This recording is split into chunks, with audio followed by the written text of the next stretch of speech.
출애굽기 37장 1절에서부터 9절까지입니다. 성막은 그렇게 넓은 곳이 아닙니다. 시골에 앞마당 정도 되는 크기로 보시면 됩니다. 그런데 하나님이 그곳에서 예배를 받고자 하십니다. 또 하나님의 백성들과 함께한다고 하는 것을 보여주고자 하십니다. 또 죄인이 하나님 앞에 나올 때 그 제물의 피를 통하여 죄 용서하시는 그곳이 바로 이 성막입니다. 성막은 두 곳으로 갈라지죠. 성막 안과 밖. 그리고 안으로 들어가면 또 두 곳으로 갈라져요. 성소와 지성소. 오늘은 이제 지성소 안에 있는 기구, 그 다음에 성소 안에 있는 떡상에 대해서 말씀을 드리려고 합니다. 이 지성소는 평수로 계산을 해보니까 6평입니다. 그곳은 조명이 없습니다. 그 다음에 매우 조용한 곳입니다. 아주 캄캄하고 조용한 곳. 그곳에 하나님의 임재가 함께합니다. 지성소가 왜 중요하냐? 그 안에 법궤가 있기 때문이에요. 이 법궤라는 말은 말씀이 들어있는 궤라는 뜻이에요. 또 언약궤라고도 부릅니다. 왜? 하나님의 언약의 말씀이 들어있으니까. 그런데 이것을 만들 때 오늘 성경에 있는 대로 조각목으로 부사렐이 만들었다. 그러니까 통으로 된 나무를 깎아서 만든 것이 아니고 조각조각 나무를 붙여가지고 그것을 이어대서 맞물리게 해가지고 아주 튼튼하게 맞대어가지고 궤를 만듭니다. 이게 길이가 113cm예요. 그리고 높이가 68cm. 보통 이 학생들 쓰는 탁자 높이가 한 60cm 되거든요. 그러니까 그 정도의 높이입니다. 그리고 이 네 곳에 고리를 만들고, 그리고 거기에다가 나무로 된 채를 끼우는데 그 나무도 순금으로 만들어서 거기에 끼워 놓습니다. 근데 왜 하나님은 이 법궤를 만들 때 이 통으로 만들질 않고 이렇게 만드셨을까? 우리가 하나님을 예배하고 또 하나님의 거룩한 공동체가 아주 중요한 게 뭐냐면 서로 잘 이렇게 맞물려지는 거예요. 서로 거부하지 않고 맞물려지는 것. 서로 틈이 없는 것. 서로 조립이 잘 못질을 하지 않았는데도 인위적으로 무슨 접착제를 바르지 않았는데도 이게 맞물려가지고 아주 튼튼하게 그 모양을 유지하는 것. 그게 바로 이 성막 안에서 만들어지는 기구의 특징이고 이 법궤도 마찬가지예요. 우리가 혼자 예배 드리는 것이 아니잖아요. 그러니까 예수님께서 말씀하시기를 예물을 하나님 앞에 드리러 가기 전에 다른 사람과 틈이 생겼거든. 다른 사람하고 협의를 사가지고 갈라져 있거든. 먼저 그것부터 해결하고 와라. 그리고 와서 예배를 드려라. 그렇게 해야 그 예배가 받아질 것이다. 이게 바로 조각목의 정신입니다. 억지로 갖다 붙이는 것이 아니라 서로가 노력하고 서로가 애써서 하나 되어진 공동체가 하나님을 바라보며 드리는 예배, 그 예배가 바로 하나님이 받으시는 예배고 또 그곳에 하나님께서 임재하시는 것입니다.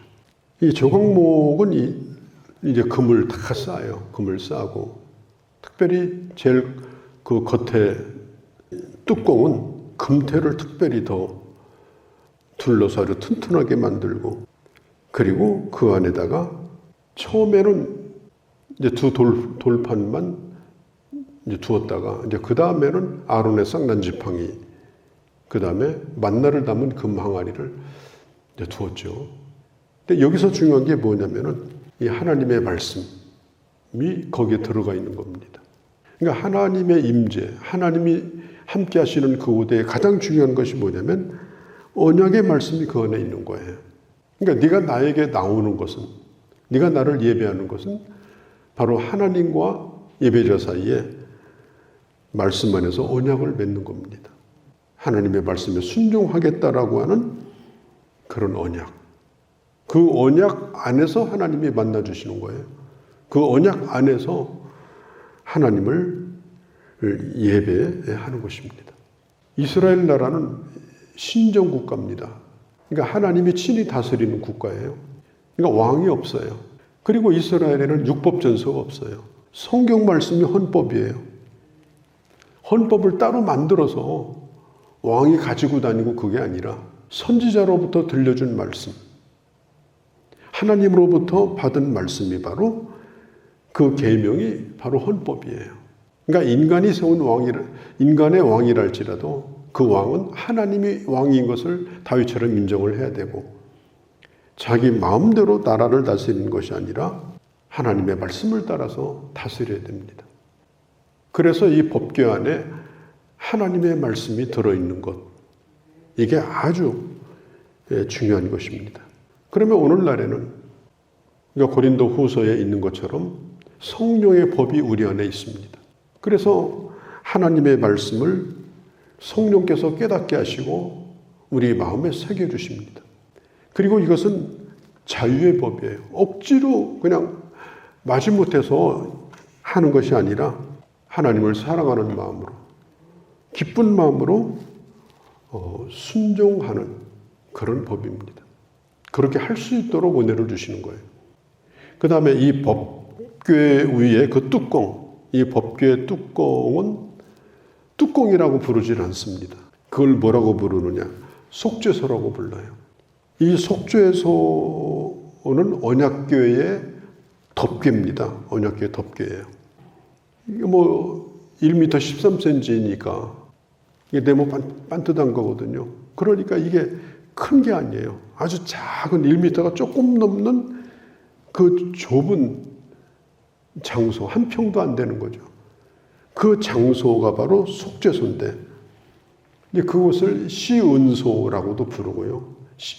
또 시은좌라고도 부릅니다.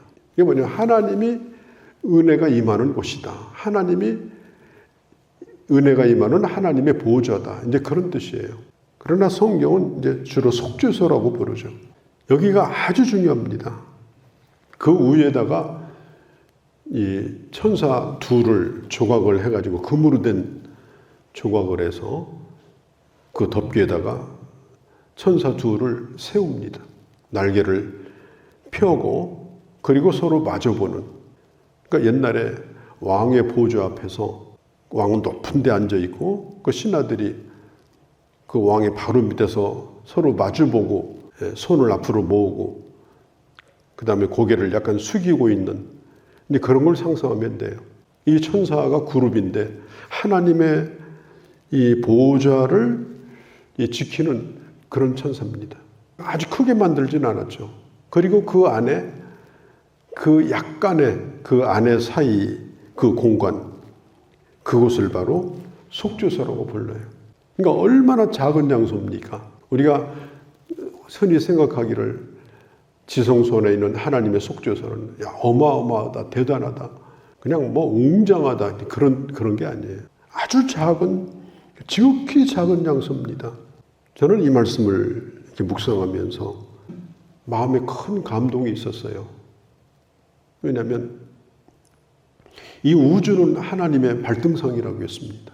하나님의 발등이 이 우주예요. 끝을 알 수 없는 우주. 그리고 하나님의 영광은 하늘의 하늘이라 할지라도 이 우주와 또 다른 우주 속도 다 채울 수 없을 만큼 하나님의 영광은 무한한 영광입니다. 그런데 어떻게 해가지고 그 하나님이 그 1m 조금 넘는 그 궤 뚜껑에 그곳을 내 자리라고 말씀하시고 내가 거기에 있겠다고 말씀하시고 내가 거기서 만나겠다고 말씀하시고 조그만 의자 하나도 없는 어두컴컴하고 조용한 그런 곳에 자기 보좌를 두시고 내가 너와 함께하겠다. 내가 너를 만나겠다. 우리 같으면 그런 데서 사람 만나겠습니까? 그래도 그럴듯한 데서 품위 있게 자리도 괜찮고 공간도 있고 그런 데서 만나고 싶지 않겠어요? 어떻게 하나님이 이렇게 하셨는가?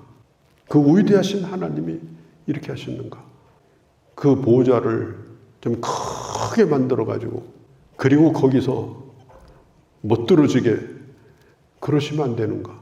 그런데 제가 생각해 보니까 그걸 금으로 만들려면 얼마나 힘들겠어요? 그 광야에서 그걸 뜯어가지고 짊어지고 다니려면 아마 몇 톤이 넘을 거예요. 그걸 누가 감당합니까? 그러니까 하나님은 최소한도로 줄이고 또 줄이고 또 백성들을 또 배려하시고 그리고 가장 작은 그 성막의 지성소 안에 있는 그 언약궤의 덮개 위에 속죄소를 차린 거예요. 하나님 왜 이렇게 하셨을까? 우리를 사랑하시기 때문에. 근데 제가 보니까 하나님의 아들인 예수 그리스도 그분이 이 땅에 내려오신 것이 바로 그런 사건입니다. 하나님의 아들이신 예수님이 이 넓고 넓은 이 우주 가운데 영으로 함께 하시는 하나님의 아들, 하나님과 동동하신 그분이 인간의 육체 가운데 임하신 거예요. 그리고 시간도 제한을 받아요. 그리고 예수님도 나이 먹었어요. 10살도 먹고 20살도 먹고 30살도 먹고 하나님의 아들이 어떻게 그렇게 할 수가 있는가? 그것도 하나님의 사랑이에요. 요한복음 1장에 보면 그 독생자의 영광을 보니 육신이지만은 하나님의 은혜와 진리가 충만하더라. 그분이 우리 가운데 거하신 것이 바로 성육신 사건입니다. 그리고 또 지성소 안에 있는 이 속죄소도 이게 똑같은 거예요. 그리고 거기에다 보좌를 두시고 그 백성과 함께 하셔요. 그 백성이 가는 곳이면 어디든지 함께 가요. 그러면서 언제나 백성들이 앞장서서 이 법궤가 먼저 나가요. 어디든지 내가 너와 함께 한다. 그걸 보여주시는 거예요. 그러니까 이런 것 저런 것들을 깊이 생각해 보면 육신으로 된 우리들 크게 잘나지도 못했는데 뭘 크게 영광 받는다고 뭘 대단하다고 그렇게 마음 상해하고 자존심 상해하고 참 그런 우리 자신들을 보면서 하나님과 똑바르게 함께하지도 못하면서 그냥 내가 못 드러나가지고 그렇게 힘들어하는 우리들의 모습이 참 얼마나 참 안타까운가 그런 생각도 저 자신 스스로가 오늘 이 말씀을 보면서 해보았습니다.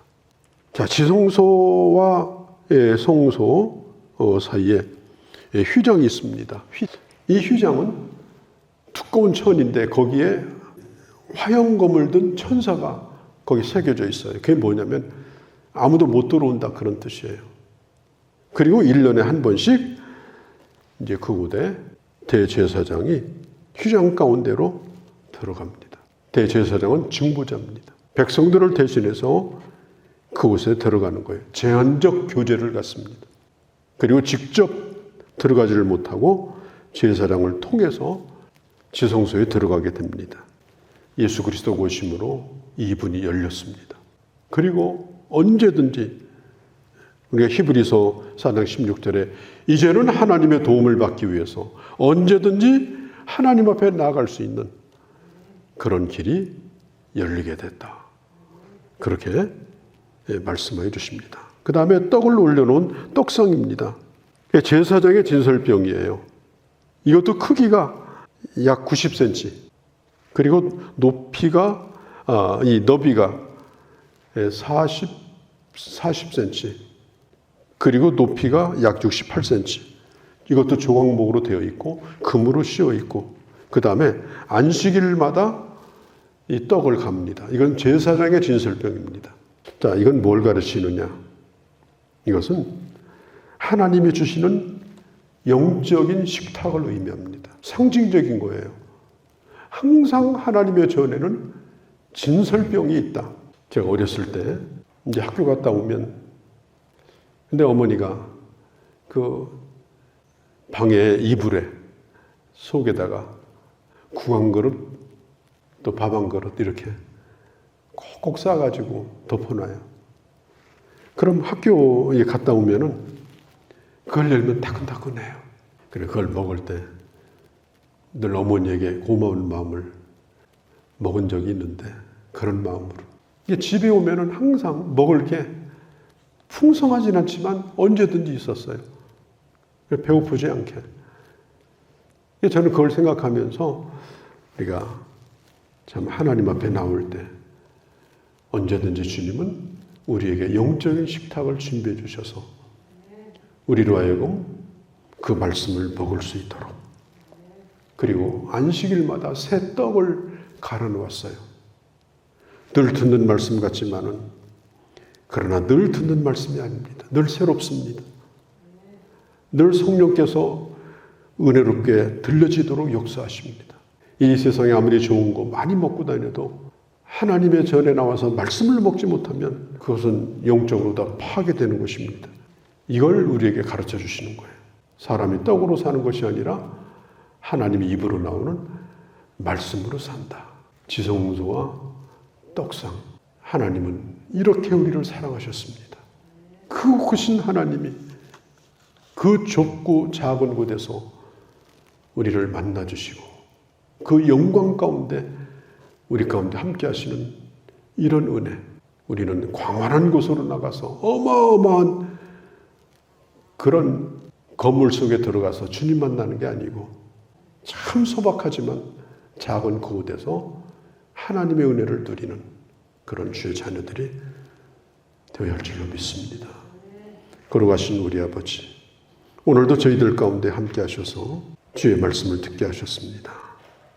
아버지, 이 하루도 주님과 함께하는 귀한 하루가 되게 하여 주옵소서. 우리 주 예수님의 이름으로 기도하옵나이다. 아멘.